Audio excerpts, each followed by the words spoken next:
Christians often say that Jesus claimed to be God, but if you actually read what he said, not what later theologians said about him, the picture is completely different. Jesus never once says, "I am God," not in Greek, not in Aramaic, not even in metaphor. Every so-called proof text turns out to mean something else when you read it in context.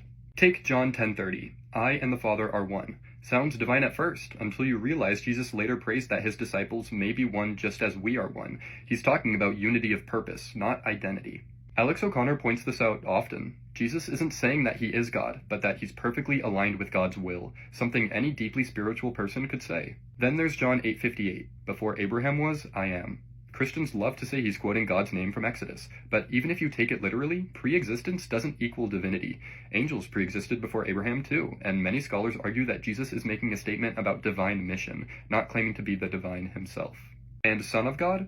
That title was used for kings, prophets, and even the entire nation of Israel. It meant chosen by God, not literally God. Claiming to be a son of God was common. Claiming to be God would have been unthinkable to any devout Jew. But if you really want clarity, look at the verses where Jesus explicitly distinguishes himself from God. "The Father is greater than I," in John 14:28. "I can do nothing of my own," in John 5:30. "My Father and your Father, my God and your God," John 20:17. "This is eternal life, that they know you, the only true God, and Jesus Christ, whom you have sent," John 17:3. "Why do you call me good? No one is good except God alone," Mark 10:18. Those just aren't the words of someone claiming to be God. They're the words of someone serving God. Even his language, "As the Father has sent me, I am sending you," puts him on the same continuum as the people he's sending. A messenger, not the origin. And what about the charge of blasphemy? People say he was killed for claiming to be God, but that's not true either.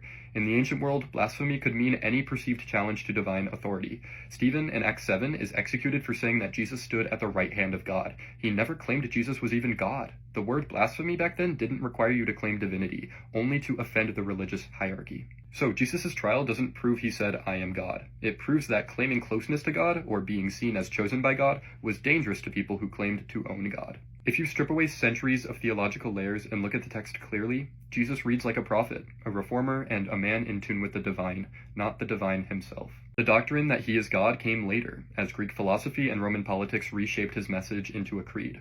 Even Alex O'Connor, who debates theology professionally, says the historical Jesus likely never thought of himself as God incarnate, and he's right. The earliest gospel, Mark, opens with Jesus being baptized by God's Spirit, not as God's Spirit. In short, if Jesus were God, he wouldn't pray to himself for strength or guidance. He wouldn't admit ignorance of things God must know. He wouldn't worship or obey another being and call that being my God. He wouldn't be tempted, because divinity can't be swayed by evil, and he wouldn't plead for rescue from a cross, asking for a higher power to save him. The truth is simpler, and more human. Jesus didn't claim to be God. Other people claimed it for him.